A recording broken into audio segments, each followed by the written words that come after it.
Three men fought over a hill in Montana and nearly destroyed American democracy. Not metaphorically, literally. William Clark, Marcus Daly, and F. Augustus Heinze spent $50 million, $1.5 billion today, bribing politicians, buying judges, and corrupting every institution in Montana to control Butte's copper deposits. Between 1880 and 1915, Butte produced 2 billion pounds of copper worth $200 billion in today's money. Enough to wire America's electrical revolution, and three men wanted it all. The war destroyed them. Clark bought a U.S. Senate seat with bribes, became a national scandal, and died hated. Daly spent millions defeating Clark politically, bankrupted himself, and died broken. Heinze corrupted Montana's courts so thoroughly the state nearly collapsed, then lost everything in a financial panic at age 44. None of them won. Standard Oil waited for them to destroy each other, then bought Montana's copper for nothing, and Butte became America's largest toxic waste site, a poison lake so deadly it kills birds mid-flight. This is how greed destroyed three brilliant men and an entire state.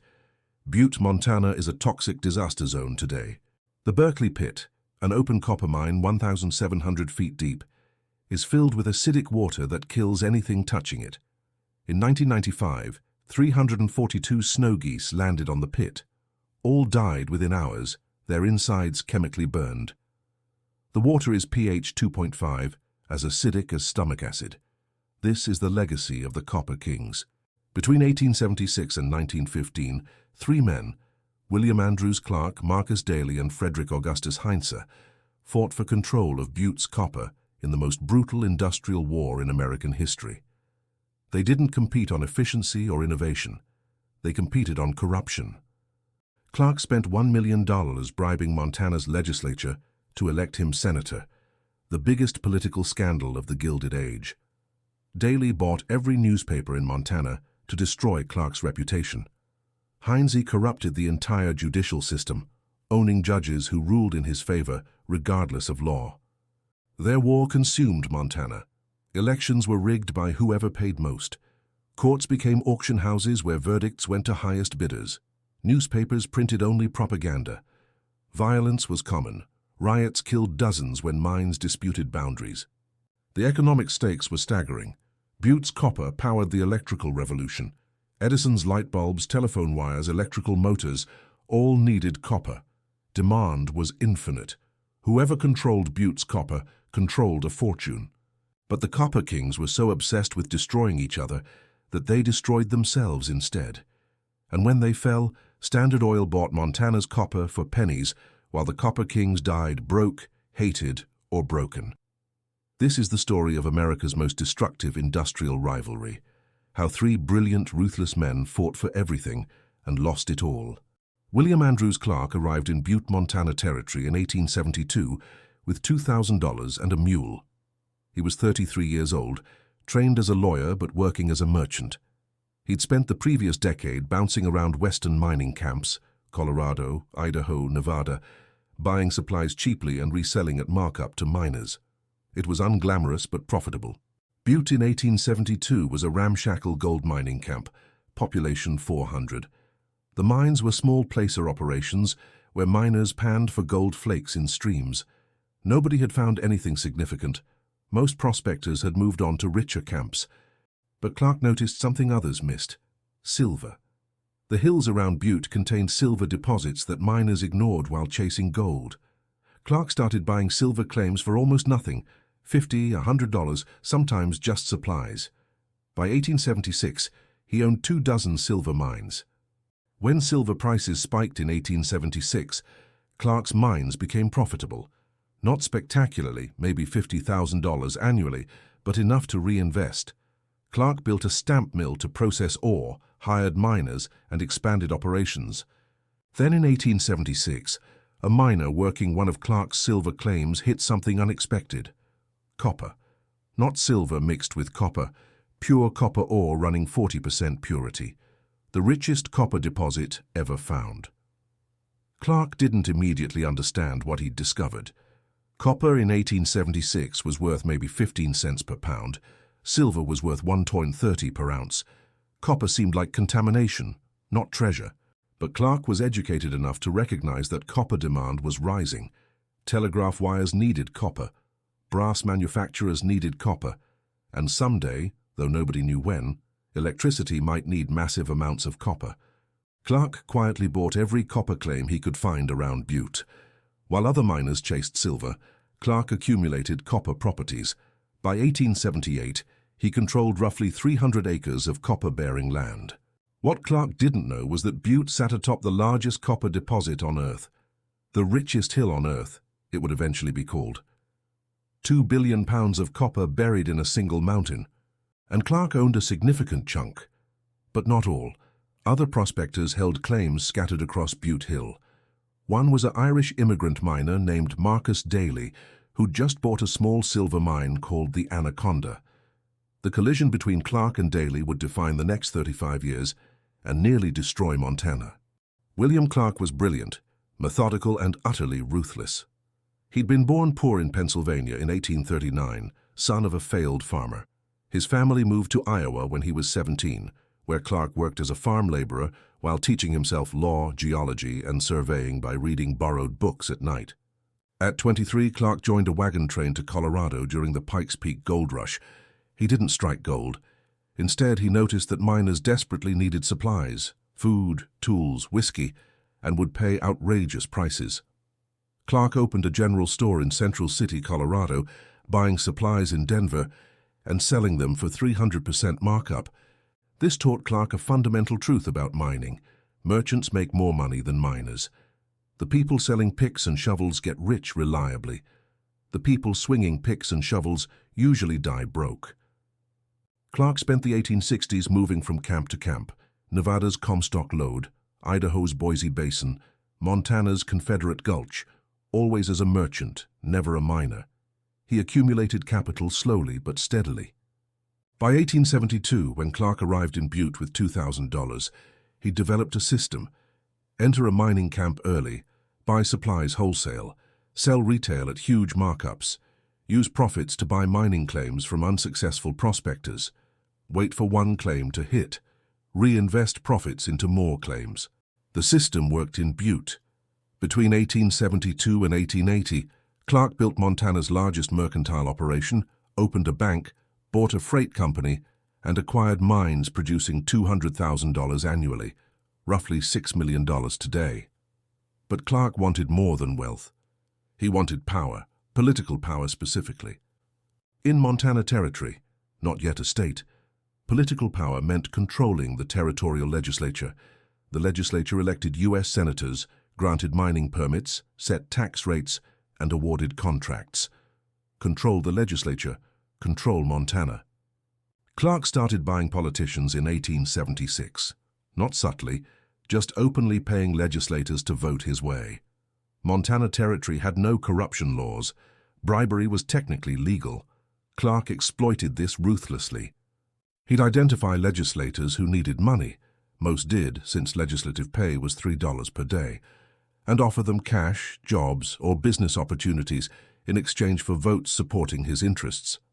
A legislator might receive $500 cash plus a cushy job at Clark's bank in exchange for supporting legislation favorable to Clark's mining operations. By 1880, Clark controlled roughly one-third of Montana's territorial legislature, enough to block laws he disliked, not enough to pass laws he wanted, but a solid power base. Clark's ultimate goal was a U.S. Senate seat. Senators were enormously powerful. They controlled federal patronage, shaped national legislation, and wielded influence worth millions in business opportunities. But Montana wouldn't become a state until 1889, and only states elected senators. Clark would have to wait, and while waiting, he'd accumulate more wealth and political power to ensure he'd win when the opportunity came. Between 1880 and 1888, Clark transformed from a wealthy merchant into Montana's dominant industrialist. His copper mines were producing 30 million pounds annually, 10% of America's total copper production. His smelters processed ore from competitors. His bank financed mining operations across Montana. Clark was worth an estimated $15 million by 1888, roughly $450 million today. He built a mansion in Butte, costing $500,000, filled with European art, French furniture, and a library containing 15,000 books. He married Catherine Stauffer in 1869, and they had 7 children. Clark presented himself as a refined gentleman, educated, cultured, philanthropic. He donated to churches, funded schools, and sponsored cultural events. He wanted to be seen as Montana's leading citizen, not just its richest. But beneath the refined exterior was a calculating political operator who'd do anything to achieve power. And that ruthlessness would collide spectacularly with Marcus Daly, a man equally brilliant and equally ruthless, but from a completely different world. Clark was educated, sophisticated, and strategic. Daly was working class, instinctive, and brutal. Clark had built wealth through careful accumulation. Daly would build wealth through spectacular gambles. Their collision would nearly destroy Montana. But first, Daly had to discover what he'd actually bought when he purchased that small silver mine called the Anaconda. Marcus Daly arrived in Butte in 1876 with nothing but mining expertise. He was 35 years old, born in Ireland's County Cavan in 1841 to a poor farming family. At 15, Daly had emigrated to New York to escape Ireland's poverty. He worked on the docks for a year, saved money, then headed west during the California gold rush. Daly didn't prospect. He went underground as a miner, hard, dangerous work that most men avoided. But Daly was physically massive, over 6 feet tall, 200 pounds of muscle, and seemingly immune to fear. He'd worked 12-hour shifts in mines where cave-ins killed men weekly. By age 20, Daly had become a shift supervisor. By 25, a mine foreman. By 30, a mine superintendent managing operations for wealthy investors. Daly had an instinctive understanding of geology that formal education couldn't teach. He could examine a rock face and predict where ore deposits ran. In 1876, mining investors George Hearst, father of William Randolph Hearst, and James Ben Ali Haggin hired Daly to evaluate Montana properties they were considering purchasing. Daly examined dozens of mines around Butte and told them most weren't worth buying. But one mine interested him, the Anaconda, a small silver mine owned by Michael Hickey. The silver deposits were thin and nearly exhausted. Most evaluators said the mine was worthless. But Daly noticed something Hickey had missed. The silver deposit sat atop a massive copper formation. As the silver played out, the geology suggested enormous copper deposits below. Hickey was mining the wrong metal. The Anaconda wasn't a failed silver mine, it was an undiscovered copper bonanza. Daly convinced Hearst and Haggin to buy the Anaconda for $30,000. They agreed, but made Daly a partner, 25% ownership in exchange for managing the mine. If Daly was right about the copper, he'd become rich. If wrong, he'd lose years of work for nothing. Daly sank a shaft deeper into the Anaconda, past the silver deposits into the copper formation below. At 300 feet, he hit copper running 18% purity, incredibly rich by 1870s standards. At 400 feet, 25% purity. At 500 feet, 40% purity. The Anaconda sat atop the richest copper vein ever discovered. The deposit ran over 2,000 feet deep and covered hundreds of acres. It contained an estimated 500 million pounds of copper, worth $50 million at 1880 prices, roughly $1.5 billion today. Daly had found a fortune. His 25% ownership was worth at least $10 million. At 37 years old, the Irish immigrant who'd worked New York docks was suddenly one of America's wealthiest men. But extracting that copper required enormous capital. The Anaconda needed deep shaft mines, industrial hoisting equipment, smelters to process ore, and railroads to transport copper to markets. Total cost, over $5 million, more than the mine had yet produced. Hearst and Haggin provided the capital. Daly provided the mining expertise. Between 1880 and 1884, the Anaconda transformed from a small operation into an industrial complex. Daly sank shafts to 1 to 200 feet, deeper than any mine in Montana. Built 4 smelters capable of processing 1,000 tons of ore daily. Constructed a company town 26 miles from Butte to house workers. Daly named the town Anaconda. By 1884, It had 2,500 residents, schools, churches, and the world's largest copper smelter. The smelter's smokestack was 300 feet tall, visible for 20 miles. It processed 2 million pounds of copper monthly, making the Anaconda the largest copper producer in America. Daly was obsessed with the Anaconda. He worked 16-hour days, personally overseeing every aspect of operations. He lived in Anaconda, not Butte, so he could be at the mine constantly. His workers called him Marcus, not Mr. Daly, unusual for that era, and Daly knew most by name. This created fierce loyalty. Daly paid above-market wages, provided housing, built schools for workers' children. In exchange, his workers would do anything Daly asked. This loyalty would become weaponized during the wars with Clark. By 1888, the Anaconda was producing 60 million pounds of copper annually, 20% of America's total production. Daly's 25% share generated roughly $1 million annually in profits, about $30 million today. He was one of the 10 richest men in America. But Daly had a problem: William Clark. Clark's mines surrounded the Anaconda's claims. Several boundaries were disputed. Underground, it was impossible to tell where one mine ended and another began. Clark and Daly's miners were literally digging into each other's tunnels. Initially, Clark and Daly resolved disputes cooperatively. They'd survey boundaries, agree on compromises, and continue mining. Both men were making millions. Why fight? But in 1888, two things changed. First, Montana was about to become a state, which meant electing U.S. senators. Second, Clark and Daly realized their political interests were completely opposed. Clark wanted Butte as Montana's capital. It would enhance his status and business interests. Daly wanted Anaconda as capital, same reasons. Both men assumed that whoever won the capital fight would dominate Montana politics for decades.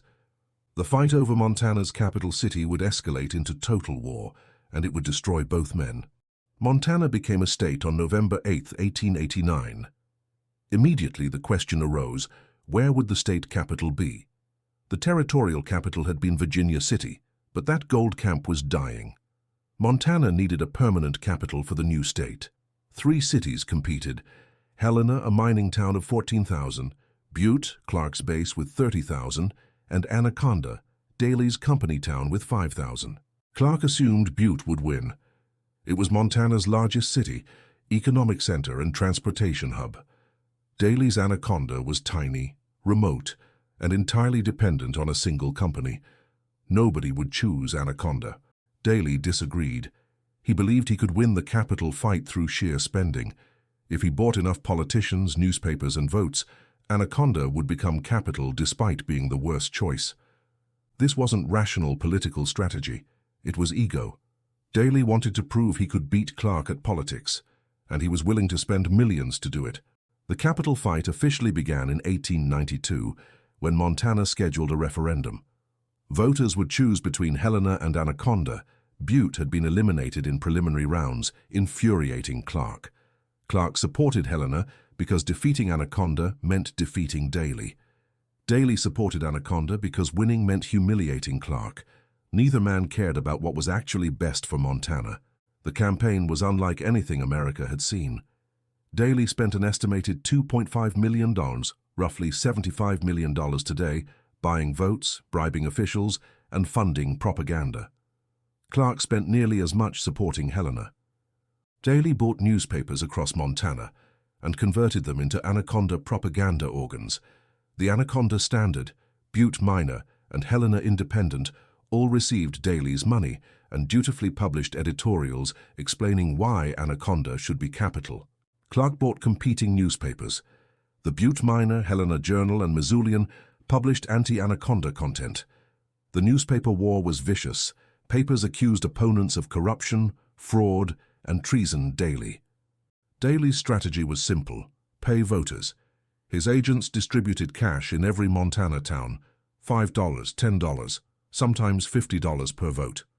In small communities, Daly's agents would appear with bags of cash, offering payments to anyone promising to vote for Anaconda. This was blatant vote buying, but Montana had weak election laws and almost no enforcement. Daly's agents operated openly, and nobody stopped them. Clark's agents did the same for Helena. The 1892 capital election became an auction where both sides bid for votes. Rural communities that normally had 60% turnout suddenly had 95% turnout. Everyone wanted their bribe money. Election day was November 8, 1892. Results came in slowly over several days as remote communities reported totals. Anaconda led initially. Then Helena surged ahead. Anaconda retook the lead. Helena pulled ahead again. Final result, Helena won 27,024 votes to Anaconda's 25,118. Helena would be Montana's capital.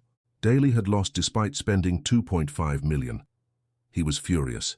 He blamed Clark for the loss, even though Clark had supported Helena, not run against Anaconda directly. In Daly's mind, Clark had stolen the election through fraud. This was projection. Daly had committed massive fraud and still lost, but Daly convinced himself that Clark had simply outbribed him. Therefore, Daly's next goal was to destroy Clark politically as revenge. Clark, meanwhile, was planning his U.S. Senate campaign. Montana would elect 2 senators in 1893, the state's first since joining the Union. Clark wanted one of those seats desperately. Under 1890s rules, state legislatures elected senators, not voters.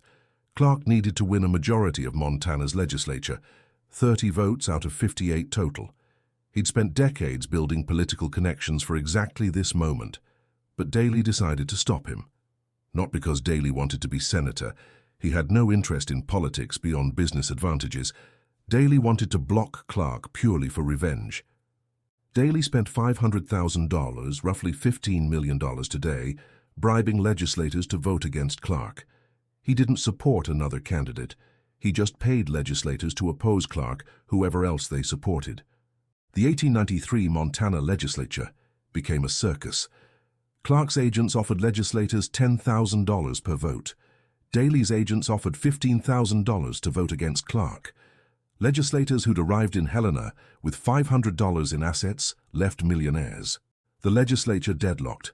Clark couldn't get 30 votes, neither could anyone else. Montana sent no senators to Washington in 1893 because the legislature couldn't agree on anyone. This was humiliating for Montana, a national laughingstock. But Clark and Daly didn't care. They cared about destroying each other. The war escalated.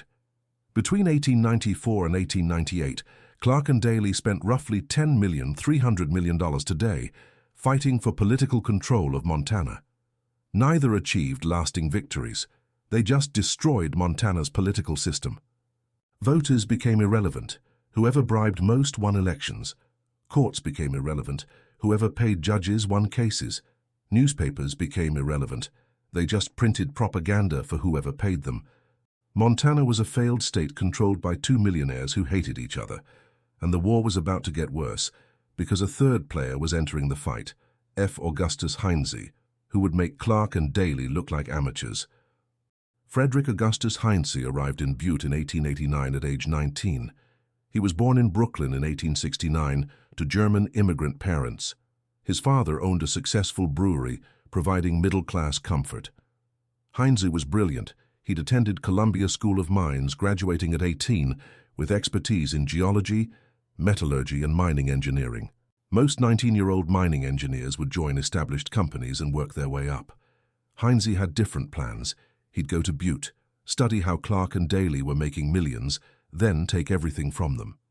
Heinze spent his first year in Butte working as a surveyor, mapping mines and studying Butte's geology. He noticed something crucial. Underground property boundaries were chaotic. On the surface, mining claims had clear legal boundaries. Underground, nobody really knew where one mine ended and another began. Montana mining law said that a claim holder owned minerals within their claim boundaries, plus any vein that apexed, emerged at the surface, within their boundaries. Even if that vein ran underground into a neighbor's claim, you could follow it. This apex law was supposed to prevent disputes. Instead, it created them, because determining where a vein apexed was nearly impossible underground. Veins twisted, split, and merged. Arguing that a vein apexed on your property versus a neighbor's was subjective. Heinze realized he could exploit this. If he bought properties claiming certain apex rights, He could argue that his veins ran into Clark's and Daly's richest mines. Then he'd sue, claiming ownership of ore they'd extracted. This was legal extortion. But Heinze had a plan to make it work. He'd buy judges. Montana judges were elected in partisan elections. Campaigns cost maybe $5,000. Heinze would spend $50,000 to elect judges loyal to him, then file lawsuits knowing his judges would rule in his favor, regardless of legal merit. Between 1895 and 1900, Heinze executed this plan perfectly. He bought small mining claims around Butte, filed apex lawsuits against Clark and Daly, claiming their mines were extracting his ore, then won in courts presided over by judges he'd paid to elect. The most audacious move came in 1898. Heinze bought a small claim called the Rarus for $50,000. The Rarus shared a boundary with Clark's massive Colusa mine, which produced $2 million annually. Heinze immediately sued, claiming the Rarus's veins apexed and ran into the Colusa. He demanded that Clark stop mining the Colusa until the lawsuit was resolved and pay Heinze for all ore previously extracted, roughly $10 million. The case went before Judge William Clancy, whom Heinze had spent $75,000 electing. Clancy issued an injunction stopping Clark from mining the Colusa until the case was resolved. This cost Clark $2 million annually while the case dragged through courts. Clark was furious. He knew Heinze's claim was fraudulent. The Rarus's veins didn't run into the Colusa. Heinze was just exploiting apex law ambiguity. But Clark couldn't win in Clancy's court because Clancy was Heinze's employee. Clark tried to get Clancy removed for corruption. Montana's Supreme Court refused. Several justices had received Heinze's campaign contributions. Heinze, meanwhile, was filing dozens more lawsuits. Between 1898 and 1903, Heinze filed 119 separate lawsuits against Clark and Daly, each claiming apex rights to their richest mines. It didn't matter that the claims were meritless. Heinze's judges granted injunctions stopping mining while cases were heard. This lawsuit warfare was devastating. Clark and Daly couldn't mine their richest properties because Heinze had them tied up in courts controlled by Heinze's judges. They were losing millions monthly. Heinze, meanwhile, was extracting ore from disputed properties while lawsuits dragged on. If he eventually lost, which might take years, he'd just declare bankruptcy and keep whatever he'd already extracted. If he won, he'd own the mines outright. The legal system had become a robbery tool, and Heinze was robbing two of America's richest men in broad daylight. Daly tried to fight back by electing his own judges. Between 1900 and 1902, Butte elections became proxy wars where Clark, Daly, and Heinze each ran competing judicial candidates. Whoever spent most won. The amounts were staggering. In the 1900 judicial election, the three Copper Kings collectively spent over $2 million, roughly $60 million today, electing local judges. A judicial position that paid $3,000 annually had candidates spending millions to win it. This made Montana a national scandal. Eastern newspapers covered the judicial elections as evidence of Western corruption. Harper's Weekly published a cartoon showing Montana judges auctioning themselves to highest bidders. But the Copper Kings didn't care about reputation. They cared about winning, and Heinze was winning spectacularly. By 1903, Heinze controlled roughly 20% of Butte's copper production through combinations of legitimate mining and apex lawsuits. His companies were producing $5 million annually in profits, roughly $150 million today. The Brooklyn teenager who'd arrived with nothing was now worth over $20 million. But Heinze had made powerful enemies. Clark and Daly hated him for the lawsuits. Standard Oil was interested in buying Montana's copper and viewed Heinze as an obstacle, and Montana's population was furious that their state had become a corrupt joke. The backlash was coming, but first Clark would commit the most spectacular political corruption in American history, buying a U.S. Senate seat with $1 million in cash bribes. January 1899, the Montana legislature convened to elect a U.S. senator. William Clark had been preparing for this moment for 20 years. He'd built political alliances, funded campaigns, and positioned allies throughout Montana's government. This time, he'd win. Clark needed 30 votes in Montana's 58-member legislature. He'd counted 28 firm commitments, legislators who'd publicly pledged to vote for him. He needed 2 more. What happened next became the biggest political scandal of the Gilded Age. Clark's agents, led by his son Charles and political operative John Wellcome, began offering cash bribes to undecided legislators. Not subtle inducements, direct cash payments in exchange for votes. The amounts varied by legislator. Some received $5,000, others $10,000. A few demanded $30,000. Clark's agents met these demands without hesitation. Whatever the price, Clark would pay. Fred Whiteside, a Democratic legislator from Madison County, later testified that Charles Clark offered him $10,000 cash, plus a job at Clark's bank, paying $250 monthly for life in exchange for voting for William Clark. Whiteside refused. He went to the newspapers with the bribery offer, hoping to expose Clark's corruption. The Anaconda Standard, owned by Daly, published Whiteside's allegations with banner headlines, "Clark bribes legislature." But most legislators took the money. Between December 1898 and January 1899, Clark's agents distributed approximately $140,000 in direct cash bribes to Montana legislators, roughly $4.2 million today. The bribes weren't even hidden. Legislators walked into Clark's hotel suite in Helena, left with envelopes of cash, and bragged about it in saloons. Everyone knew what was happening. Nobody cared enough to stop it. On January 16, 1899, Montana's legislature voted for U.S. Senator. William Clark received 54 votes out of 58, a landslide. Clark had won his Senate seat. But Daly wasn't finished. He'd spent $500,000 trying to block Clark's election and failed. Now he'd destroy Clark another way, by exposing the bribes to the U.S. Senate. The U.S. Senate had authority to refuse seating members elected through corruption. Daly's lawyers compiled evidence of Clark's bribes and presented it to Senate Republicans, arguing that Clark's election was fraudulent and he should be denied his seat. The Senate Committee on Privileges and Elections investigated.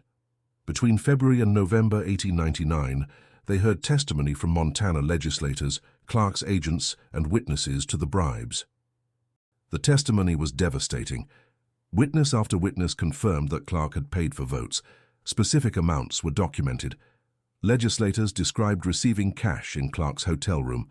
John Wellcome, Clark's political operative, testified that he'd personally distributed $30,000 in bribes on Clark's orders. Even more damning, several legislators testified that Daly's agents had also offered bribes. The entire Montana legislature had been up for sale to whoever paid most. Clark had simply outbid Daly. But Clark made a critical mistake during the investigation. He lied under oath. When asked if he'd authorized bribes, Clark testified, "I never authorized any person to use money for corrupt purposes in connection with my election." This was perjury. Dozens of witnesses testified that Clark's agents had distributed money on his explicit orders. Clark also claimed he'd spent only $50,000 on his Senate campaign, mostly for legitimate expenses like travel and printing. The actual amount was over $1 million when including bribes, newspaper purchases, and payoffs. The Senate committee concluded that Clark's election was procured by means of bribery, fraud, and corruption. They recommended denying Clark his seat. This was humiliating. Clark had spent $1 million, achieved his life's goal, and was about to have it stripped away for corruption so blatant that even the famously corrupt U.S. Senate couldn't ignore it. But Clark had one move left: resignation. On May 15, 1900, before the full Senate could vote on expulsion, Clark resigned. This ended the investigation. The Senate couldn't expel someone who'd already quit. Clark's resignation speech was breathtaking in its dishonesty. He claimed he was resigning because partisan persecution had made it impossible for him to serve Montana effectively. He portrayed himself as a victim of political enemies, not a corrupt briber caught red-handed. Montana was briefly without a senator. Then Clark executed a brilliant political maneuver. Montana's governor was Robert B. Smith, a Clark ally who'd received substantial campaign contributions. Under Montana law, when a Senate seat became vacant, the governor appointed a temporary replacement until the next legislature could elect a permanent senator. Governor Smith appointed William Clark. Clark resigned from a Senate seat he'd bought with bribes, then had the governor appoint him to the same seat days later. This was legally questionable, but technically allowed. The U.S. Senate was furious, but couldn't do anything. The governor had clear appointment authority. Clark served the remaining 2 years of the Senate term, then didn't seek re-election. He'd achieved his goal. He'd been a U.S. senator. That it required $1 million in bribes, perjury, and resignation didn't matter to Clark. He'd won. But the scandal destroyed Clark's reputation nationally. Newspapers across America covered the bribery investigation. The man from Montana became a punchline, the corrupt Western senator who'd bought his seat. Mark Twain wrote a scathing essay about Clark. He is as rotten a human being as can be found anywhere under the flag. He is a shame to the American nation, and no one has helped to send him to the Senate who did not know that his proper place was the penitentiary, with a ball and chain on his legs. Clark's Senate career achieved nothing. He attended sessions irregularly, sponsored no significant legislation, and made no memorable speeches. His only legacy was being the most obviously corrupt senator in an era of spectacular corruption. Daly had failed to block Clark's election, but succeeded in destroying Clark's reputation. The victory was Pyrrhic for both men. Clark got his Senate seat, but became a national disgrace. Daly spent millions and achieved nothing but satisfaction. And meanwhile, Heinze was still looting both of them through the courts. The war was far from over. Between 1900 and 1903, Augustus Heinze filed 119 lawsuits against Clark and Daly's companies. Not all were apex disputes. Heinze sued for water rights, surface boundaries, mineral rights, damage from neighboring mines, theft of ore, and dozens of other claims. Most were completely frivolous, but Heinze had a critical advantage. He owned the judges. Heinze's primary judicial weapon was Judge William Clancy of Silver Bow County, Butte's main court. Clancy had been a small-time lawyer before Heinze bankrolled his 1896 judicial campaign with $75,000. After winning, Clancy ruled in Heinze's favor in every significant case. The bias was so blatant that it became dark comedy. In one 1901 case, Heinze sued claiming that Clark's Colorado mine was extracting ore that apexed on Heinze's property. The geological evidence was overwhelming that Heinze's claim was false. The veins didn't connect. Clancy ruled for Heinze anyway. His written decision ignored the geology entirely and simply stated that Heinze's expert witnesses were more credible than Clark's. Clancy ordered Clark to pay Heinze $500,000 for previously extracted ore. Clark appealed to Montana's Supreme Court. The appeal took 3 years. Meanwhile, Clancy's injunction prevented Clark from mining the Colorado, costing millions in lost production. Heinze's strategy was to file lawsuits faster than Clark and Daly could resolve them. Each lawsuit took 3 to 5 years to work through courts. Clancy would grant injunctions stopping mining. By the time appeals reached the Supreme Court and Heinze lost, he'd already filed 10 more lawsuits. It was death by 1,000 cuts. Clark and Daly couldn't mine their richest properties because they were perpetually tied up in Heinze's lawsuits. Heinze also engaged in outright theft. In 1902, his miners broke through into Clark's Elm Orlu mine and started extracting ore. Clark's miners discovered the breach and confronted Heinze's crew underground. A fight broke out 200 feet below ground. Miners from both companies brawled with picks, shovels, and fists. 3 men were seriously injured before supervisors stopped it. Clark sued for trespass and theft. The case went before Judge Clancy, who ruled that Heinze's miners had accidentally broken into Clark's mine while following their own vein, and that Clark couldn't prove the ore extracted belonged to him rather than Heinze. This was legally insane. The breach was obviously intentional, and the ore's ownership was clear, but Clancy didn't care about law. He cared about pleasing Heinze. The underground battles became common. Between 1900 and 1903, there were at least 30 documented physical confrontations between rival mining crews underground. Several resulted in deaths when miners fell during fights or caused cave-ins during sabotage attempts. Butte's mines became war zones. Companies hired armed guards to patrol underground tunnels. Miners carried weapons alongside tools. Violence was so common that Butte's newspapers reported underground fights like sports scores. Heinze's most audacious legal maneuver came in 1902 when he sued to shut down Daly's entire Anaconda operation. Heinze claimed that the Anaconda's veins apexed on properties Heinze owned. He demanded that Daly stop mining the Anaconda, the richest copper mine in the world, until courts determined vein ownership. This was absurd. The Anaconda covered hundreds of acres. Heinze's adjacent properties were tiny. There was no geological possibility that Anaconda's veins apexed on Heinze's claims. But Heinze filed the suit in Clancy's court. Clancy issued a preliminary injunction shutting down the Anaconda pending trial. Daly was furious. The injunction was costing him $5 million monthly in lost production. He appealed immediately, but appeals took years. Meanwhile, the Anaconda sat idle while Heinze's legal extortion continued. Daly tried to get Clancy removed from the bench. He petitioned Montana's Supreme Court, arguing that Clancy was blatantly corrupt and should be disbarred. The petition included evidence of Heinze's campaign contributions, documented bias in rulings, and testimony from lawyers about Clancy, taking instructions from Heinze's attorneys. The Supreme Court rejected the petition. Several justices had themselves received contributions from Heinze's political operation and weren't about to investigate judicial corruption that might expose them. Montana's legal system had completely collapsed. Courts existed only to serve whoever paid judges most. Legal merit was irrelevant. Evidence didn't matter. Whoever bought the judge won.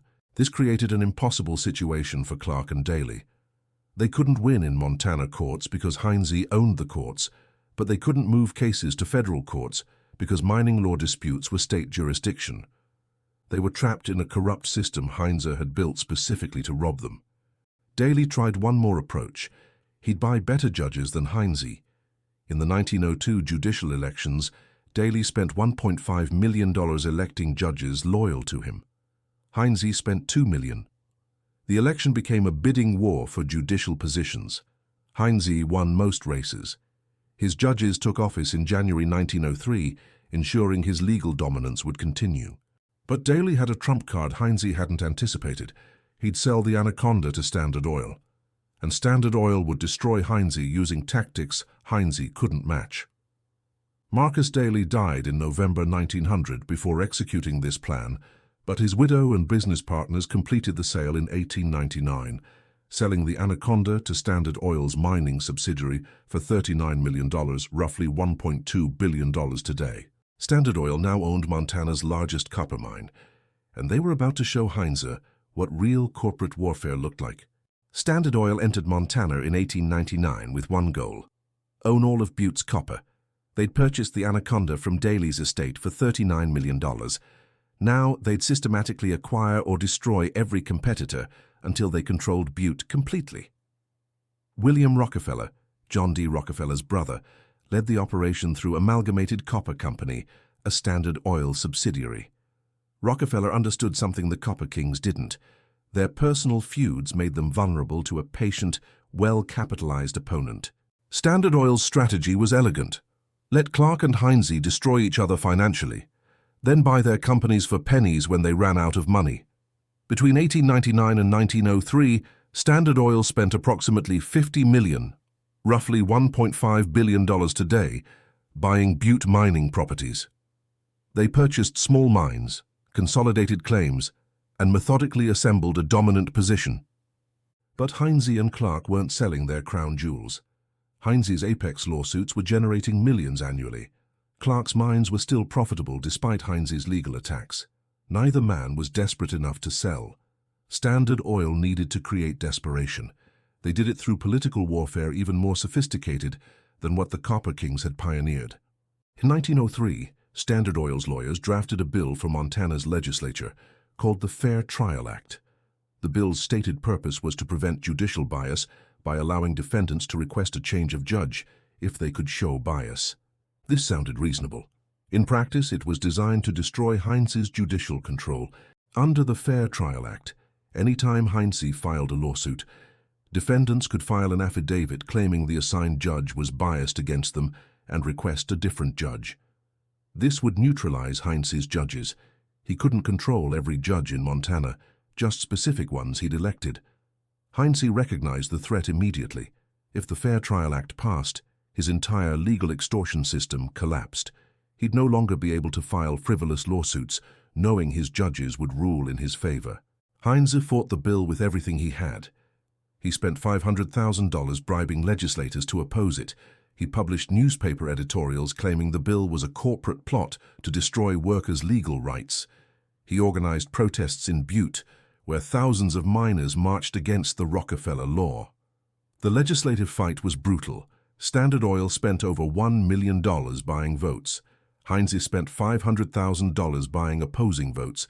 Legislators received competing bribes and had to decide which master to serve. Standard Oil won. The Fair Trial Act passed the Montana legislature in February 1903 by a vote of 42 to 16. Governor Joseph Toole, who'd received $100,000 in Standard Oil campaign contributions, signed it into law. Heinze immediately filed lawsuits challenging the Fair Trial Act's constitutionality. The cases went before judges Heinze had elected. They ruled the act unconstitutional. Standard Oil appealed to federal courts. Federal judges, who weren't elected and couldn't be bought by Heinze, ruled the Fair Trial Act was constitutional. Heinze's judicial control was broken. Heinze's business model collapsed immediately. Without compliant judges, his apex lawsuits became worthless. He'd file suit claiming ownership of a competitor's mine. The defendant would request a judge change, and the new judge would dismiss Heinze's claim as frivolous. Between March 1903 and December 1903, Heinze lost 37 consecutive lawsuits, cases he would have won before the Fair Trial Act. His mining empire, built on legal extortion, was dying. Heinze tried to pivot to legitimate mining, but most of his properties were marginal claims he'd bought purely for apex lawsuits. Without the legal leverage, they were nearly worthless. By mid-1904, Heinze was desperate. His companies were burning cash. His copper production couldn't cover expenses. He needed to sell, but nobody was buying except Standard Oil, and they were offering insulting prices. Standard Oil offered Heinze $5 million for his entire mining operation, roughly 1/4 of what Heinze claimed it was worth. Heinze refused. He'd rather go bankrupt than accept Rockefeller's lowball offer. Then Standard Oil executed their masterstroke. They shut down the Anaconda. In October 1903, Amalgamated Copper announced that the Anaconda mine would close indefinitely due to low copper prices. This was a lie. Copper prices were strong. The real reason was to pressure Heinze. Closing the Anaconda meant laying off 15,000 workers in Butte and Anaconda. These workers were Heinze's political base. They'd voted for his judges, supported his candidates, and provided muscle during labor disputes. Now they were unemployed because of Heinze's fight with Standard Oil. And Standard Oil made clear, the Anaconda would reopen only when Heinze sold his properties and left Montana. This was corporate blackmail on a staggering scale. Standard Oil was holding 15,000 jobs and Montana's economy hostage to force Heinze to sell. Montana's politicians and newspapers exploded in outrage. Governor Toole demanded that Standard Oil reopen the Anaconda immediately. The Butte Miners Union organized protests. Newspapers ran editorials condemning Rockefeller's tyranny. But Standard Oil didn't care. They had the power to destroy Montana's economy and would use it until they got what they wanted. The standoff lasted 6 months. Montana's unemployment rate hit 20%. Butte's businesses started failing without miners' wages. The state's economy was in free fall. Heinze tried to hold out, but his political support evaporated. Unemployed miners who'd previously supported Heinze now blamed him for their poverty. If Heinze would just sell and leave, the Anaconda would reopen and they'd have jobs again. In February 1906, Heinze surrendered. He sold his entire Montana mining operation to Amalgamated Copper for $10.5 million, or roughly $320 million today. This was far below what Heinze believed the properties were worth, but he was out of options. The sale agreement included a brutal condition. Heinze had to leave Montana permanently and never return to the mining industry. Standard Oil wanted him completely gone. Heinze left Butte in March 1906. He'd arrived 17 years earlier as a 19-year-old engineer with nothing. He left at 36 as a millionaire, but a defeated one who'd been forced out by corporations more powerful than he could fight. Heinze moved to New York City and tried to restart his career in finance. It would end catastrophically, but that's a story for the next chapter. Clark, meanwhile, had watched Heinze's destruction with satisfaction. One enemy was gone, but Clark's relationship with Standard Oil was deteriorating rapidly. Standard Oil wanted to buy Clark's mines too. They offered $20 million for Clark's entire Butte operation. Clark refused. His mines were worth at least $50 million. But Clark was 67 years old and exhausted from decades of warfare. He'd achieved his Senate goal. He'd accumulated enormous wealth, over $100 million by 1904. Why keep fighting? In 1910, Clark sold most of his Butte mining properties to Amalgamated Copper for $35 million, roughly $1 billion today. He kept some claims and diversified into banking, railroads, and real estate. Clark lived until 1925, dying at age 86 as one of America's richest men. But his legacy was corruption, not achievement. He's remembered for buying a Senate seat, not for building industries or improving Montana. Standard Oil now owned over 90% of Butte's copper production. They'd won the War of the Copper Kings by simply waiting for the kings to destroy each other, then buying the wreckage cheaply. But Montana was left devastated. The political system was broken beyond repair, the environment was poisoned, the economy was controlled by outside corporations, and the copper kings who'd fought so brutally had all lost, even the ones who'd technically won. Augustus Heinze arrived in New York City in March 1906 with $10.5 million and a plan. He'd been forced out of Montana by Standard Oil, but he wasn't finished with mining. He'd use his Montana fortune to build a financial empire in New York. He'd found banks, speculate in copper stocks, and eventually become powerful enough to return to Montana and reclaim what Standard Oil had stolen. Heinze's plan had one fatal flaw. He was a brilliant mining engineer, but an incompetent financier, and the difference would destroy him within 2 years. The transition from Montana to New York should have been a warning. Heinze had dominated Butte through personal relationships, political corruption, and intimate knowledge of mining law. He knew every judge, legislator, and union leader. He understood geology, ore grades, and underground surveying better than anyone.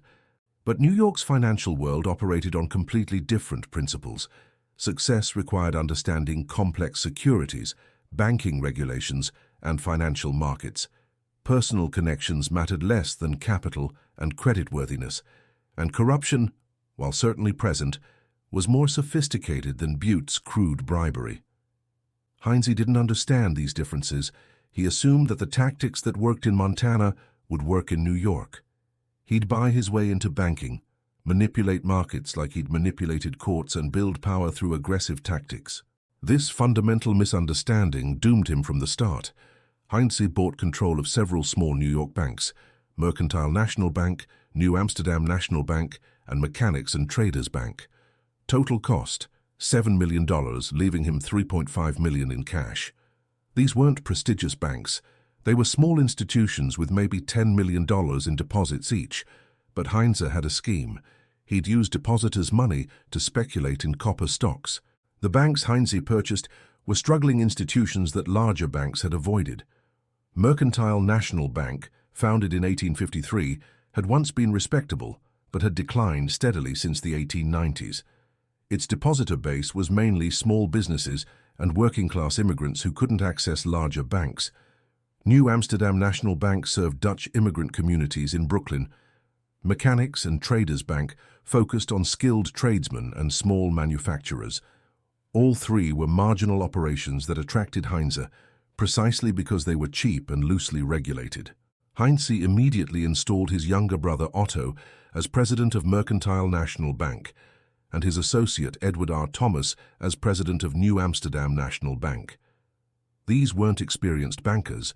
They were Heinze loyalists who'd follow orders without questioning legality. Here's how it worked. Heinze would borrow millions from his banks, use that money to buy shares in United Copper Company, a small mining firm Heinze controlled, drive up United Copper's stock price through manipulation, then sell shares at inflated prices and repay the bank loans. This was fraud. Banks aren't supposed to loan money to their owners for stock speculation, but Heinze controlled the bank's boards and approved his own loans. The scheme started small. In April 1906, Heinze borrowed $500,000 from Mercantile National Bank to purchase United Copper shares. The loan appeared legitimate on paper. It was secured by the United Copper stock itself as collateral. If the stock maintained its value, the loan was safe. But Heinze was using the borrowed money to inflate the stock's value artificially. He'd buy shares, driving the price up, then use the inflated shares as collateral for larger loans, which he'd use to buy more shares. It was a circular scheme that only worked as long as Heinze kept buying. Between April 1906 and October 1907, Heinze borrowed roughly $50 million from his banks, 5 times the bank's actual deposits.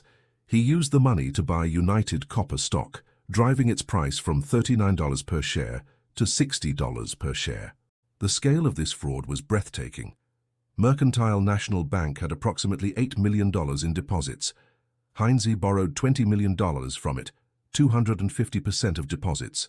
This meant that if even a small percentage of depositors wanted their money simultaneously, the bank couldn't pay them. Other New York bankers noticed Heinze's activities and became suspicious. Charles Barney, president of Knickerbocker Trust Company, mentioned to colleagues that Heinze's banks seemed overextended in copper speculation. But Barney didn't investigate further. Banking was self-regulated in 1907, and interfering in another bank's business wasn't done. On paper, Heinze's United Copper shares were worth $80 million. But that value was entirely artificial. It existed only because Heinze was buying with borrowed money. If he stopped buying, the price would collapse. Heinze understood this vulnerability, but believed he could overcome it through one spectacular manipulation, a short squeeze that would force his enemies to pay whatever he demanded. In October 1907, Heinze decided to execute his masterstroke. He'd engineer a short squeeze on United Copper stock. Short selling works like this. Speculators borrow shares, sell them at current prices, then hope to buy them back cheaper later and return the borrowed shares while keeping the price difference as profit. Heinze knew several Wall Street firms were shorting United Copper, betting its price would fall. Standard Oil's brokerage operations, particularly, had shorted over 100,000 shares. They were betting that Heinze's stock manipulation would eventually fail and United Copper would crash. Heinze's plan was to buy up all available United Copper shares, making it impossible for short sellers to buy shares to cover their positions. They'd be forced to buy from Heinze at whatever price he demanded. This is called a corner, monopolizing a stock to trap short sellers. It's extremely difficult to execute and had only succeeded a few times in Wall Street history. Most famous was the Northern Pacific corner of 1901, when E. H. Harriman and James J. Hill fought for control of the railroad and briefly drove its stock from $100 to $1,000 per share. Heinze believed he could replicate that success. He was wrong. On October 14, 1907, Heinze began buying United Copper aggressively. The price jumped from $60 to $75 per share. Short sellers panicked and tried to buy shares to cover their positions, but Heinze owned most available shares and refused to sell. Heinze's brother Otto sat in Mercantile National Bank's trading room, coordinating purchases. Every time United Copper shares appeared on the market, Otto's traders would buy them immediately, regardless of price. The goal was to own every available share. For one day, the plan worked. Short sellers were trapped. United Copper hit $80 per share. Heinze was winning. On the New York Stock Exchange floor, brokers were shouting, "Heinze has cornered copper." Traders who'd shorted United Copper faced catastrophic losses. If forced to buy shares at $80 when they'd sold them short at $60, they'd lose millions. Heinze, watching from Mercantile National Bank, believed he'd pulled off the greatest market manipulation in Wall Street history. He reportedly told his brother Otto, "Standard Oil thought they could crush me in Montana. Now I'm crushing them in New York." Then, on October 15th, short sellers discovered that Heinze didn't own as many shares as he'd claimed. He'd bought shares on margin, borrowing money to purchase them, and his actual ownership was far lower than reported. The discovery came from Standard Oil's brokers, who'd been investigating Heinze's trading patterns. They calculated that Heinze claimed to own roughly 180,000 United Copper shares, but trading volume suggested he could own at most 120,000. The difference, 60,000 shares, represented shares Heinze had borrowed but didn't actually own. This meant Heinze's corner was incomplete. Short sellers could find shares elsewhere. They weren't trapped. The short sellers called Heinze's bluff. They refused to buy United Copper at $80, betting the price would collapse when Heinze couldn't sustain his buying. They were right. United Copper crashed from $80 to $30 per share in one day, October 16, 1907.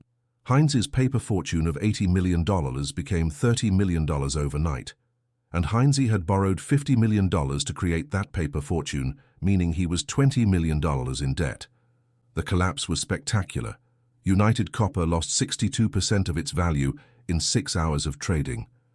Brokers who'd bought shares for Heinze at $70–80 were demanding payment, but Heinze couldn't pay. His entire fortune was tied up in United Copper stock that was now worth half what he'd paid. Heinze tried desperately to stabilize the price. He borrowed another $2 million from Mechanics and Traders Bank and ordered his brother to buy shares. But $2 million couldn't stop the panic. Sellers overwhelmed buyers. United Copper kept falling. By closing bell on October 16th, United Copper traded at $30 per share. Heinze had lost $50 million in one day, more than he'd ever earned from Montana mining. His banks were insolvent. Mercantile National Bank had loaned Heinze $20 million that couldn't be repaid. Depositors heard about the losses and rushed to withdraw their money. Bank runs began. The bank run on Mercantile National Bank started the morning of October 17, 1907. Depositors, mainly working-class immigrants and small business owners, lined up outside the bank's doors before opening time. They'd read newspaper accounts of Heinze's copper losses and wanted their money before the bank failed. When Mercantile opened at 9 a.m., the crowd surged inside. Tellers began processing withdrawals, but within an hour, the bank had paid out $2 million of its $8 million in deposits. At this rate, Mercantile would be out of cash by noon. Otto Heinze tried to calm depositors. He stood on a chair in the bank's lobby and announced, "Mercantile National Bank is sound. The reports in newspapers are exaggerated. Your deposits are safe." Nobody believed him. The withdrawals continued. On October 17, 1907, Mercantile National Bank closed its doors. Depositors had lost approximately $8 million, roughly $240 million today. Heinze's other banks followed within days. But the panic didn't stop with Heinze's banks. Depositors across New York became nervous that other banks might have similar problems. Runs spread to healthy banks. Credit markets froze. Stock markets crashed. The contagion spread with terrifying speed. Knickerbocker Trust Company, one of New York's largest trust companies with $60 million in deposits, faced runs on October 21st because rumors suggested they'd loaned money to Heinze. The rumors were false, but terrified depositors didn't care. Knickerbocker's president, Charles Barney, tried to stop the run by displaying the bank's cash reserves. He opened the vault and invited depositors to see stacks of currency, but depositors kept withdrawing. Knickerbocker paid out $8 million on October 21st and closed the next day. Barney committed suicide on November 14, 1907, shooting himself in his Park Avenue home. His suicide note reportedly read, "The panic has destroyed me. I cannot bear the disgrace." Barney's widow told investigators that her husband blamed himself for not exposing Heinze's fraud earlier. The panic of 1907 had begun, the worst financial crisis in American history before the Great Depression. And it started because Augustus Heinze had used depositors' money to manipulate copper stocks. Stock markets lost 50% of their value within 2 weeks. Over 300 banks and trust companies failed nationwide. Credit disappeared. Businesses couldn't borrow for payroll. Farmers couldn't get crop loans. Manufacturers couldn't finance inventory. Unemployment spiked from 3% to 8% nationally. The crisis might have destroyed the American economy completely, if not for J.P. Morgan's intervention. J.P. Morgan personally intervened to stop the panic. He organized a consortium of banks to provide liquidity, preventing total financial collapse. The crisis was contained after 3 weeks, but the damage was enormous. Stock markets lost 50% of their value. Hundreds of banks failed, and unemployment spiked. Morgan, 70 years old and semi-retired, took personal control of the crisis. He locked New York's leading bankers in his library and refused to let them leave until they'd committed money to save failing banks. Morgan personally pledged $25 million, roughly $750 million today, and pressured other banks to contribute another $50 million. The consortium prevented total collapse, but Morgan couldn't save everyone. He decided which banks would receive bailouts and which would fail. The banks saved were well-managed institutions caught in panic. The banks allowed to fail were those, like Heinze's, that deserved to die. Morgan reportedly said of Heinze, "Let him fail. He caused this panic through reckless speculation. The public needs to see that fraud has consequences." Heinze was ruined. He'd lost his entire Montana fortune. His banks were bankrupt. He faced criminal charges for fraud and embezzlement. The legal reckoning came swiftly. New York's Attorney General launched investigations into Heinze's banking practices within days of Mercantile's failure. Federal prosecutors charged Heinze with violating national banking laws. Civil lawsuits from depositors demanded compensation. In 1909, Heinze was indicted on 17 counts of fraud related to his banking activities. The trial was a national sensation. Heinze, who'd once been celebrated as the brilliant young engineer who outsmarted the Copper Kings, was now portrayed as a criminal who'd sparked a national financial crisis. The trial lasted 6 weeks in the spring of 1909. Prosecutors presented evidence that Heinze had systematically looted his banks, made fraudulent loans to himself, and manipulated stock prices. They called dozens of witnesses, bank employees, depositors who'd lost savings, trading partners who'd been defrauded. Heinze's defense was technically sophisticated, but morally empty. His lawyers argued that while Heinze's banking practices were unconventional and aggressive, they weren't technically illegal under 1907 banking laws. Banks had broad discretion to make loans. Stock manipulation wasn't clearly prohibited. Heinze had violated ethical norms, not laws. The jury deliberated for 3 days. The verdict came back, not guilty on all counts. Heinze was acquitted. His lawyers successfully argued that while Heinze's banking practices were unethical, they weren't technically illegal under 1907 banking laws. But the legal victory was meaningless. Heinze was financially destroyed and professionally ruined. The acquittal was a legal technicality, not a vindication. Newspapers condemned the verdict. The New York Times editorial the next day stated, "F. Augustus Heinze is legally innocent but morally bankrupt. That the law permitted his fraud is an indictment of the law, not an exoneration of Heinze." Congress responded by passing the Aldrich-Vreeland Act in 1908, strengthening banking regulations. The Panic of 1907 also directly led to creation of the Federal Reserve System in 1913, designed to prevent future panics through central bank liquidity support. Heinze became a symbol of everything wrong with unregulated finance. He'd enriched himself through manipulation while ordinary depositors lost life savings, and the legal system had been powerless to stop him. He tried several comeback attempts. He started small mining ventures in Alaska and South America. All failed. He couldn't raise capital because nobody trusted him. His reputation was destroyed. Heinze's Alaskan venture in 1910 was particularly pathetic. He'd heard about copper deposits near Cordova and convinced a few investors to fund exploration. Heinze spent 6 months in Alaska, surveying potential claims and filing mining patents. But investors discovered that Heinze was exaggerating the deposit's value. Claims he said contained 10% copper actually contained 2%. When confronted, Heinze admitted he'd estimated optimistically to secure funding. The investors withdrew, Heinze's company collapsed, and he returned to New York humiliated. The South American venture in 1912 was worse. Heinze partnered with a Chilean mining company to develop copper properties near Antofagasta. He invested his last $50,000, borrowed from relatives, into the operation. Within 6 months, the Chilean partners accused Heinze of embezzlement. They claimed he'd taken $20,000 from the company accounts for personal expenses. Heinze denied the charges, but the partnership dissolved in acrimonious litigation. Heinze never saw his $50,000 investment again. He was now essentially broke.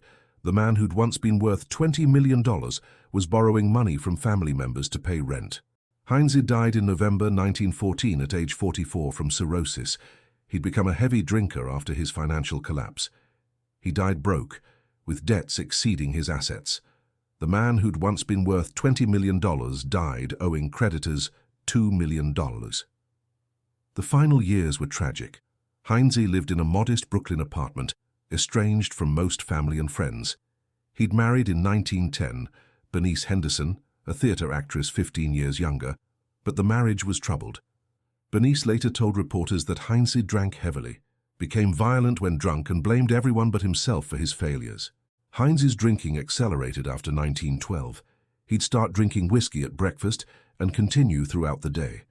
Former associates who encountered him in Manhattan described a broken man, unshaven, shabby, rambling incoherently about how Standard Oil and J.P. Morgan had conspired to destroy him. By late 1914, Heinze's liver was failing.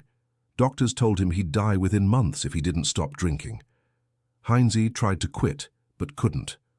On November 4th, 1914, he collapsed at home. Bernice called an ambulance, but Heinze died before reaching the hospital. The official cause of death was cirrhosis, with complications from acute liver failure.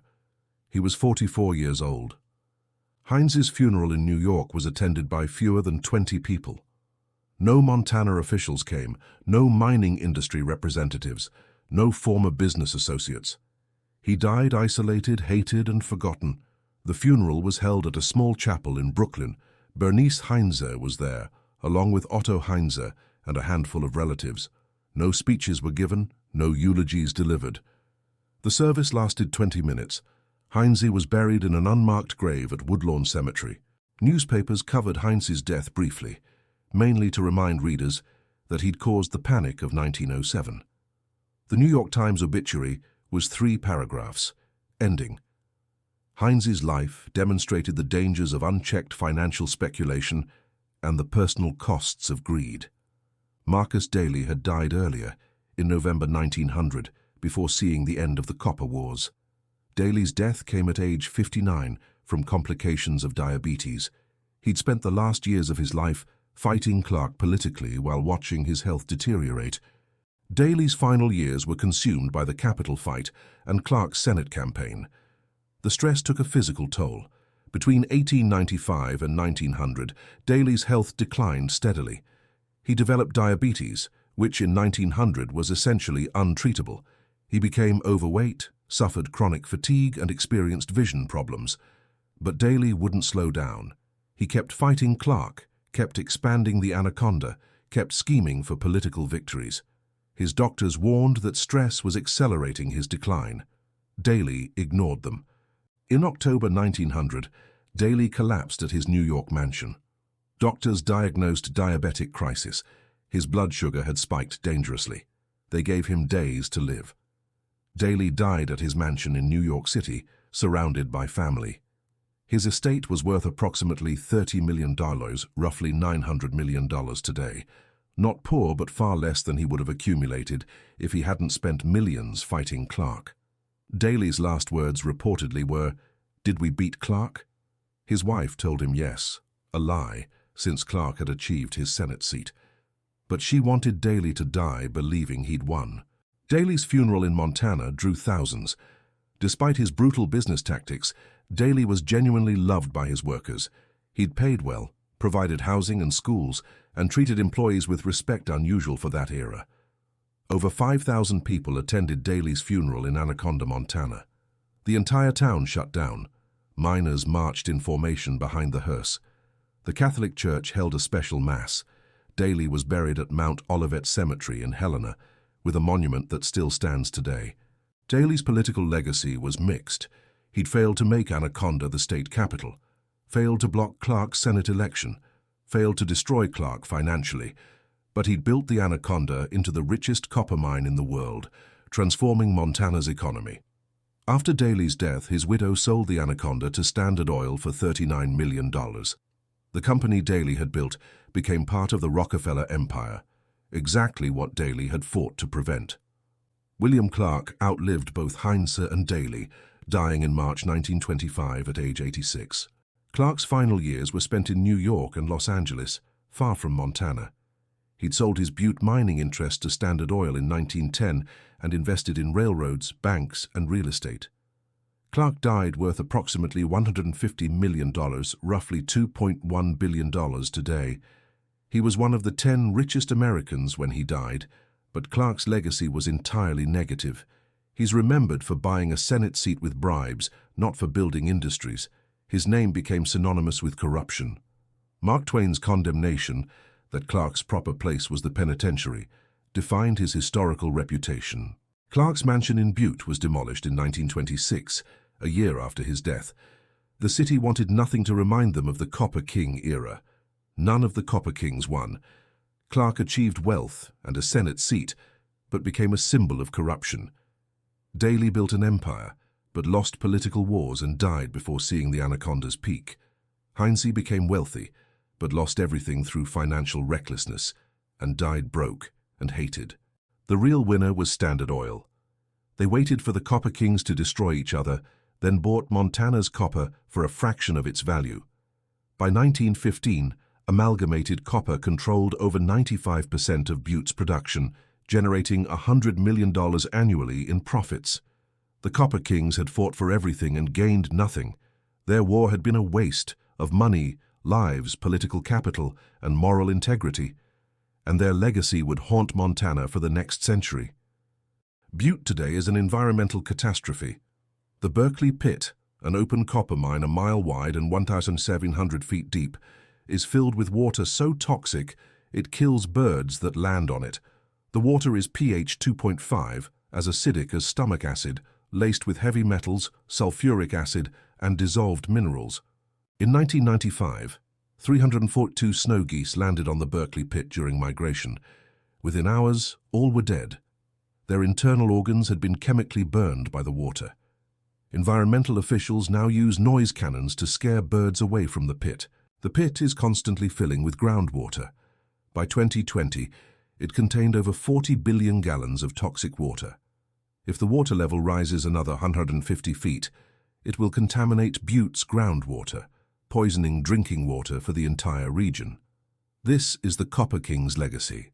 The Berkeley Pit was created in 1955 when Anaconda Copper opened an open pit mine to extract lower-grade ore. The pit expanded continuously until 1982, when Anaconda closed the mine. Groundwater immediately began filling the pit, dissolving metals and creating toxic soup. But the environmental damage started decades earlier.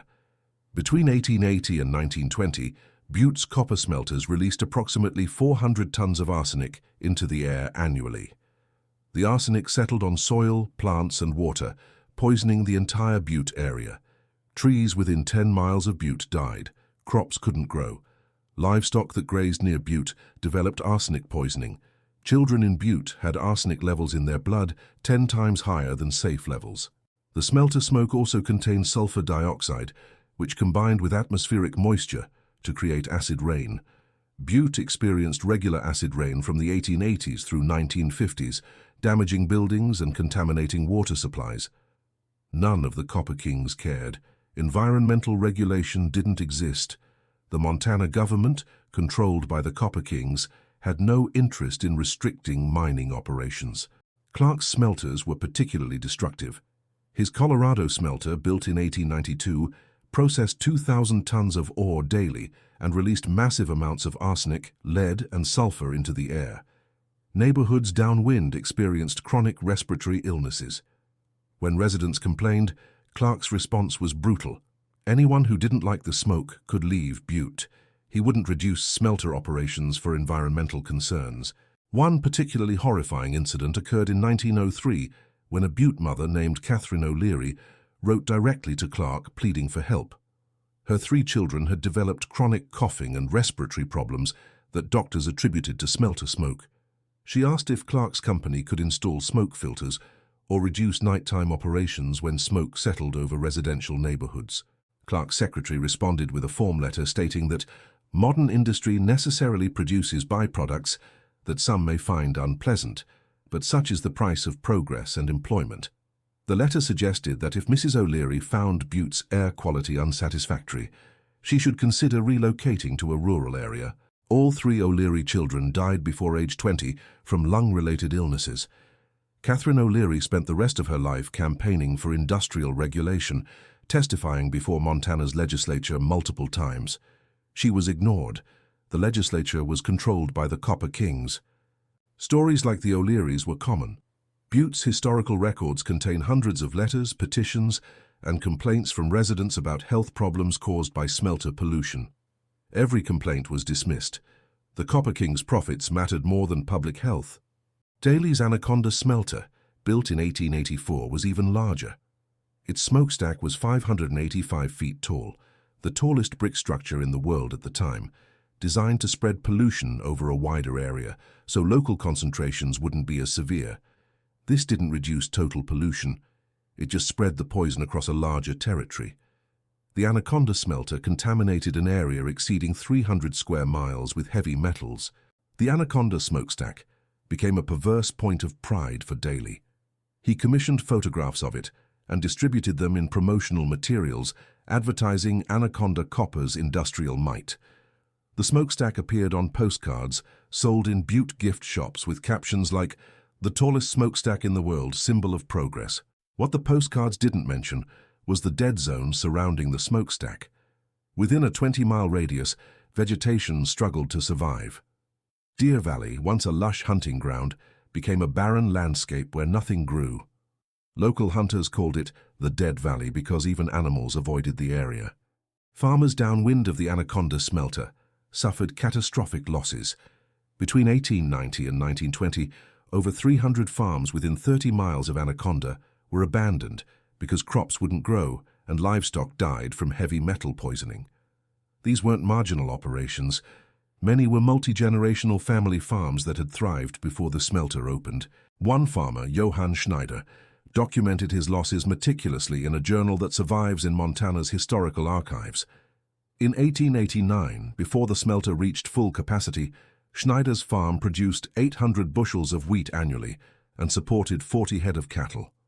By 1895, wheat yields had dropped to 200 bushels. By 1900, crops failed completely. By 1905, 15 of his cattle had died from what veterinarians identified as arsenic poisoning. Schneider sued Anaconda Copper in 1906, demanding $50,000 in compensation for destroyed farmland. The case went before a Montana judge who'd received $25,000 in campaign contributions from Daly's political organization. The judge ruled that Schneider couldn't prove the smelter caused his losses and awarded him nothing. Schneider abandoned his farm in 1908 and moved to Oregon. His journal's final entry reads, "20 years of work destroyed by smoke and poison. The courts won't help. God won't help. Montana belongs to the Copper Kings, not to farmers."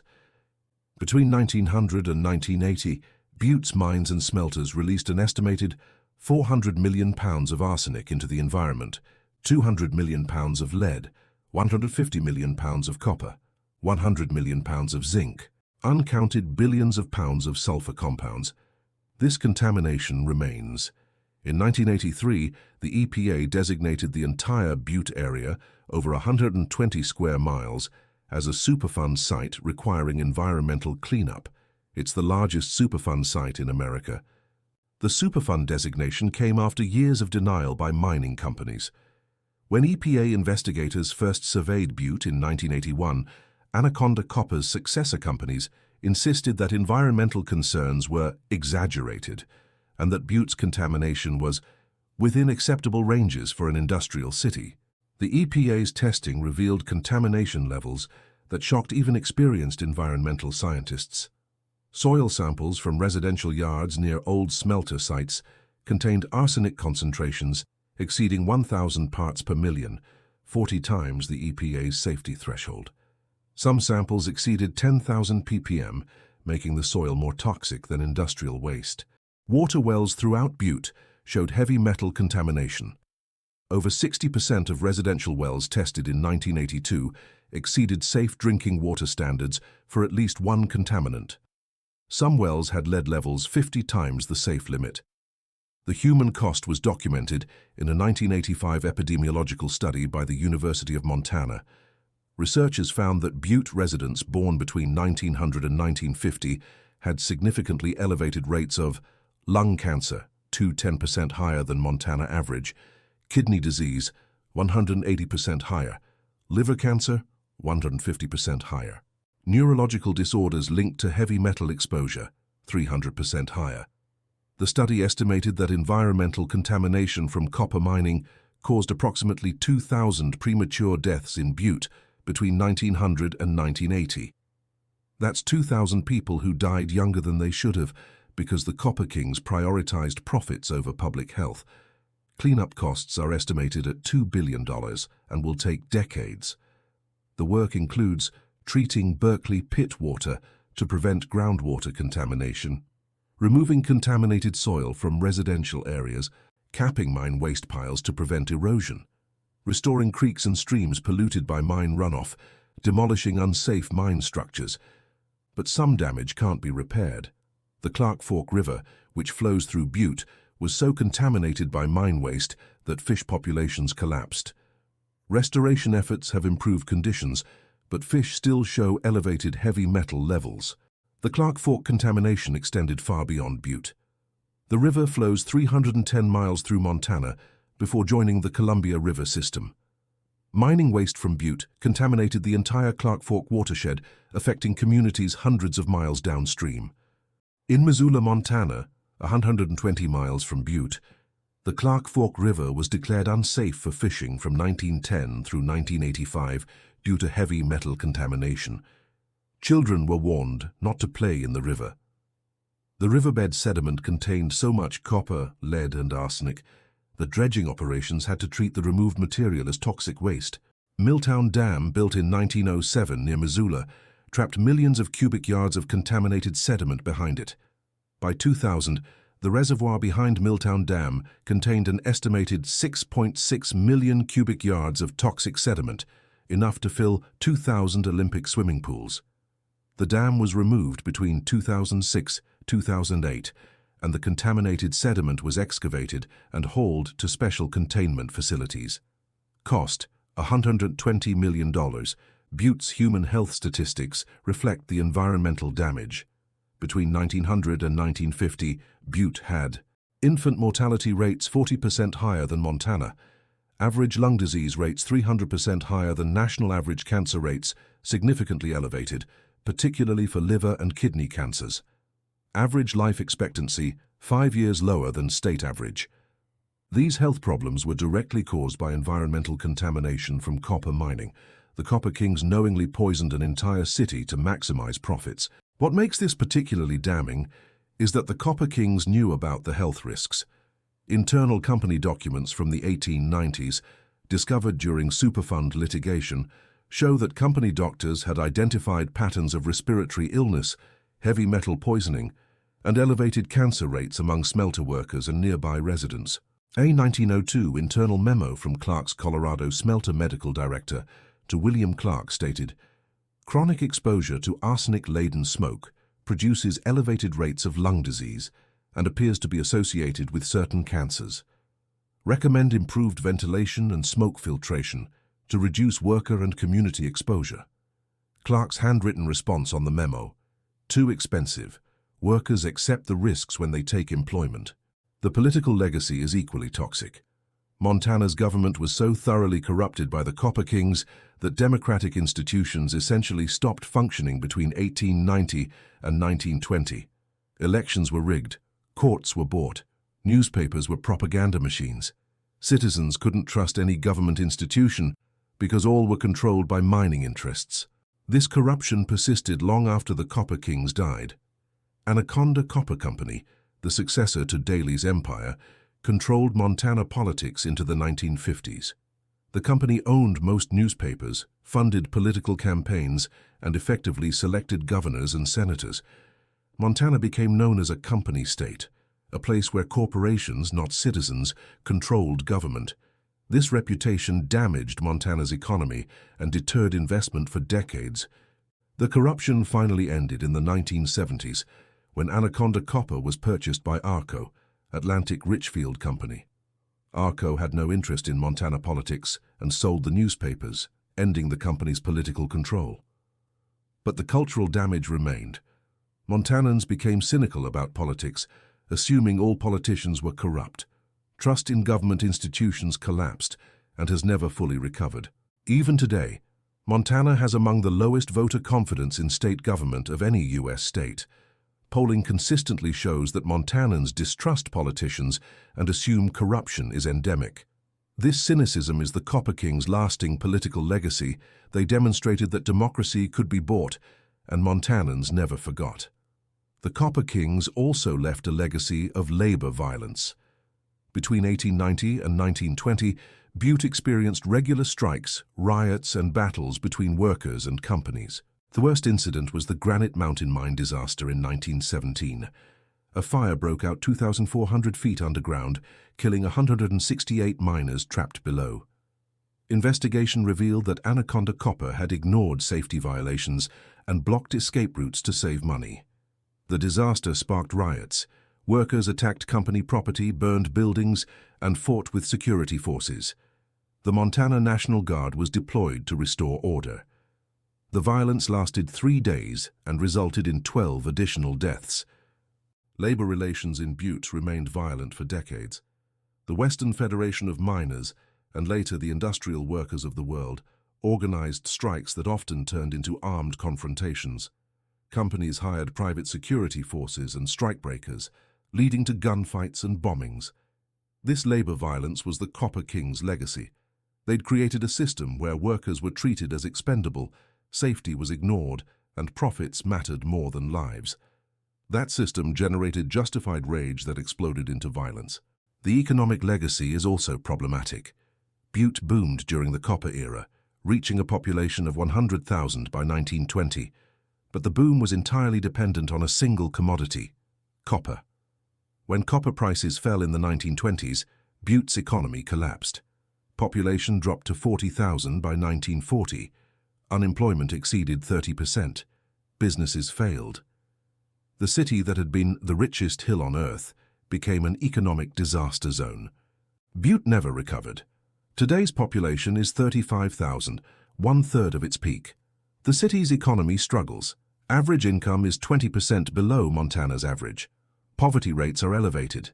Young people leave because there aren't jobs. The Copper Kings created boom-bust economics that enriched them while leaving Butte perpetually vulnerable to commodity price swings. They extracted billions in wealth, but invested almost nothing in economic diversification.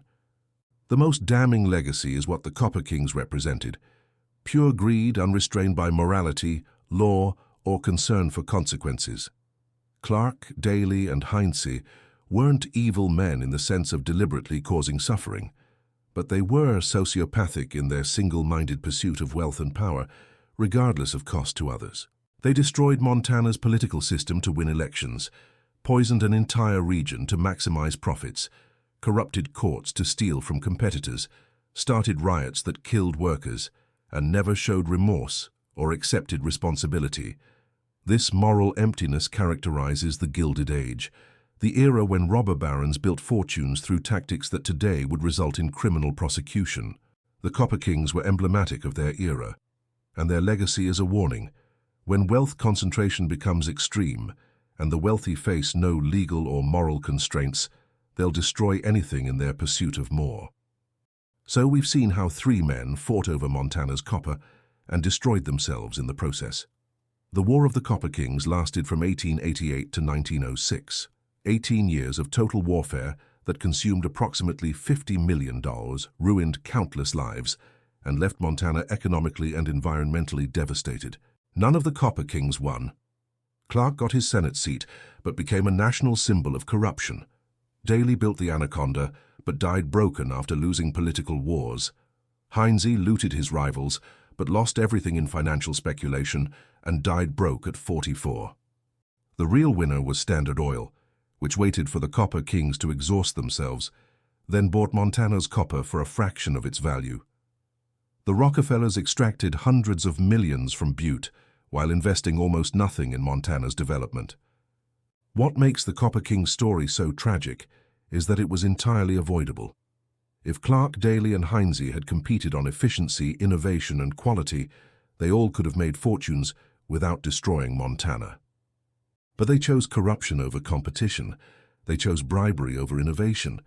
They chose destruction over cooperation. And that choice turned what should have been a prosperity-generating industry into a catastrophe. The lessons aren't subtle.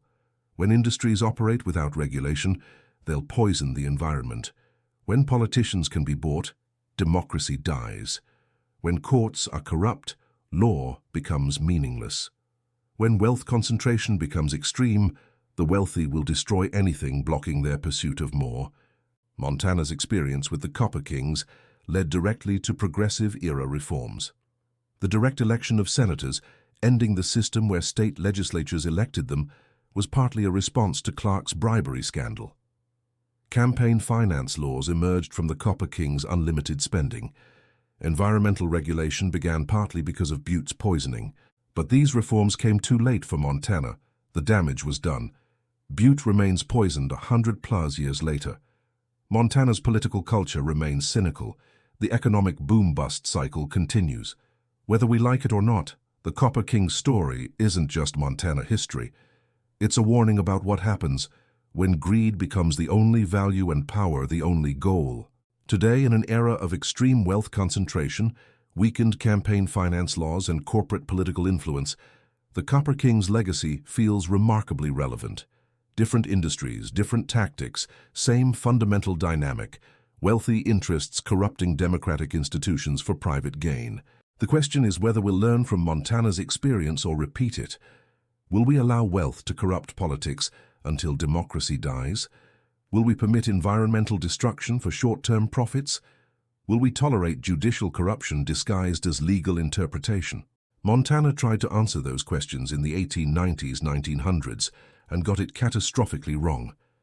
The Copper Kings were allowed to operate without constraints until they destroyed an entire state's institutions. We should learn from that mistake.